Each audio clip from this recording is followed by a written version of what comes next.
शौर्यम तेजो धृतिर्दाक्ष्यम युद्धे चाप्य पलायनम दानम ईश्वर भावश्च क्षात्रम कर्म स्वभावजम.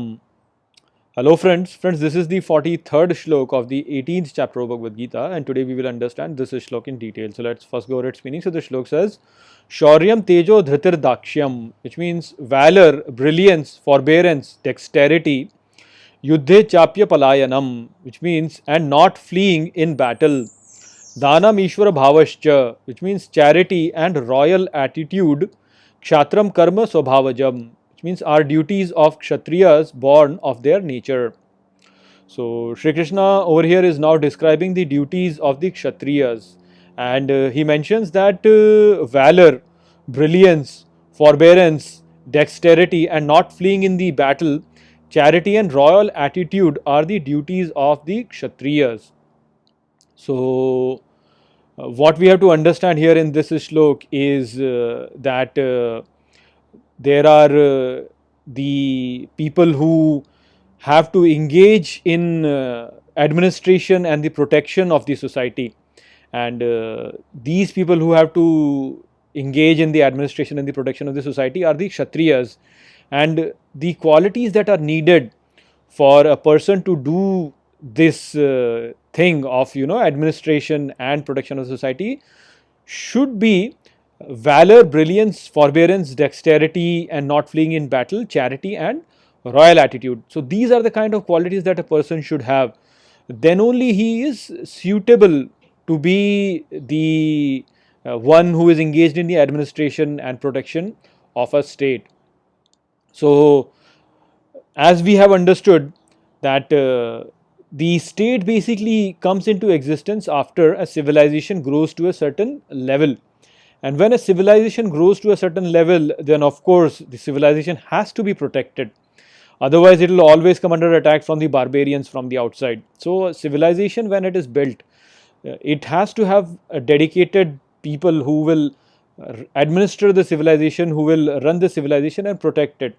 And protection doesn't really mean only protection from outside. Protection also means protection from inside as well, because there are many destabilizing factors inside the society also which can bring the society down. So therefore administration is also the work of the Kshatriyas. They have to protect it inside also and from outside also. Now this protection of the society needs a certain kind of an attitude. A person who is engaged in the intellectual pursuits cannot really spend time in administering the society, cannot really spend time in protecting the society, because it's a different kind of an attitude that is needed to protect. The person who is engaged in earning money cannot really invest time in protecting the society. The attitude is different. So the attitude that Sri Krishna is talking about here is that which is suited for protection of the society. Everybody is not built for that, and a person must understand it.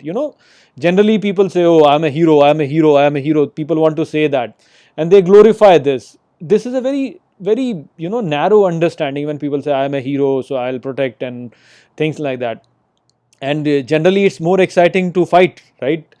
People generally are more attracted towards fighting and all of that thing, and so these things add glamour to it, and so people just go after that. I am a Rajput, I'm a Rajput. It's such a glamorous thing, such a great thing to say, oh, I'm a Rajput, like that, right?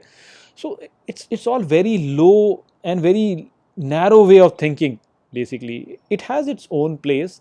There is a different place for other things. A Rajput can do nothing if he doesn't have money. A fighter cannot do anything if he doesn't have money. A fighter cannot do anything if there is a worker who is working in a factory and generating value and generating money. If that thing is not there, this Rajput or whatever this so-called great fighter can do nothing. So it's not really that it's one thing is less important, another thing is more important. It's not like that, but people understand like that, and so they get confused in that manner.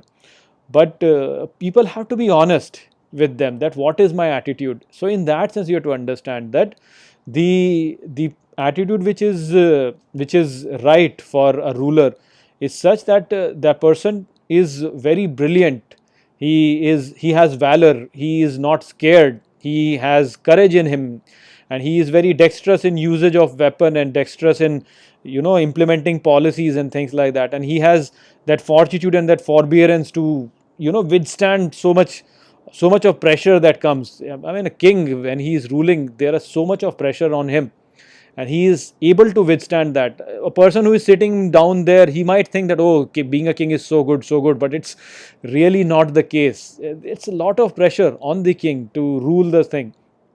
So that is what you have to understand. And people say, I want to be a king, I want to be a king, but do you understand what it really involves in terms of being a king? You have to take care of so many things, and not just that, you have to have a big heart. The good king is the one who is the father for all of the people in his kingdom. Does a person have that big of a heart to consider everybody to be his every subject to be his child? Does he have the capacity to give up everything, to offer everything in charity?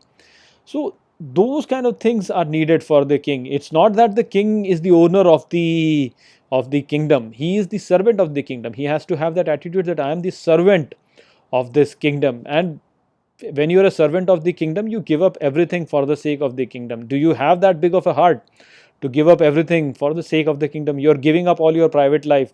I mean, look at Ramayana. In Ramayana, Sri Ram, he gave up Sita Mata for the sake of his kingdom, Ayodhya. Do you have that capacity to give up that? I mean, give up everything for the sake of the kingdom is what it entails to be a king.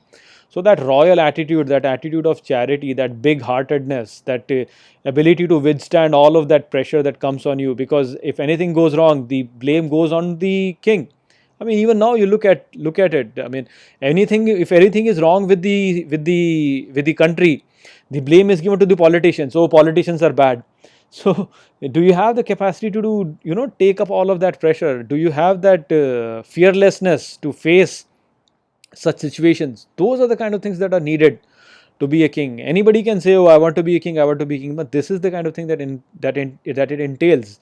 If a person doesn't have these things and he is made a king, he will ruin the whole thing.